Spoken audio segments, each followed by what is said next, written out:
Кочанчани во иднина ќе треба уште повеќе да внимаваат кого бираат за советник во советот на општината, бидејќи за тоа како ќе изгледа едно централно градско подрачје, во голема мера ќе одлучуваат советниците. Тоа го предвидува новиот закон за градење кој е во процедура и треба да биде донесен. Според предложените измени на законот, оставена е можност советниците во општините да донесат одлуки со која ќе го утврдуваат изгледот на фасадата на објектите кои се веќе пуштени во употреба и кои се наоѓаат во центарот на градот. Таквата одлука ќе може да донесат ако сметаат дека тоа ќе биде од значење на општината. Фасадите што ќе ги одбере општината ќе мора и сама да си ги плати, односно трошоците во таков случај ќе бидат и товар на општината. Во таа смисла законот предвидува дека трошоците за изведување на градежните работи за реализација на одлуките се обезбедуваат од буџетот на општината, општината во градот Скопје, односно градот Скопје, чиј совет е донел одлуката за изгледот на фасадата, а доколку при изведувањето на градежните работи му се причини штета на сопственикот на објектот, инвеститорот е должен истата да ја надомести,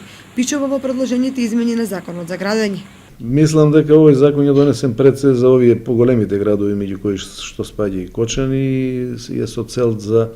зачувување на ликот на градот, пред се на централните градски подрачја во градот, пред се на главните плоштади, главните скверови, главните трговски центри, заради тоа што таму е предвидено да се диктира фасадата каква ќе биде и да биде обврзувачка фасадата, не како што многумина наши сограѓани, знаејќи ја нивната материјална состојба, едноставно немалтерисана, нефасадирана куќа, ќе се всели, ќе живее во неколку простории и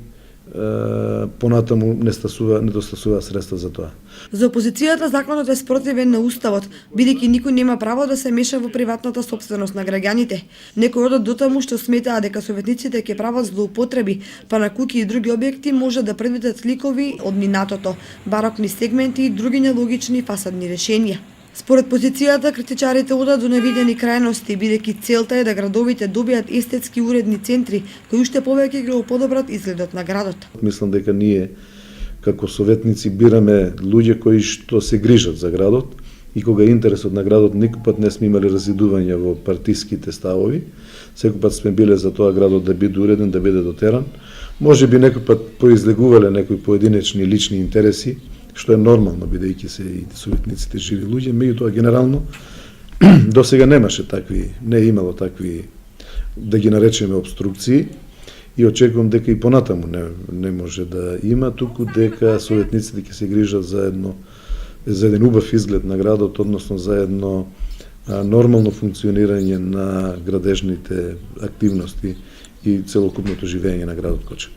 За позитивните и негативните страни на овој закон ќе дебатираат пратениците, меѓутоа факт е дека во централното градско подрачје во Кочани се уште има стари куќи кои се предраспагање, куќи со нелогични или нерешени фасади и слично.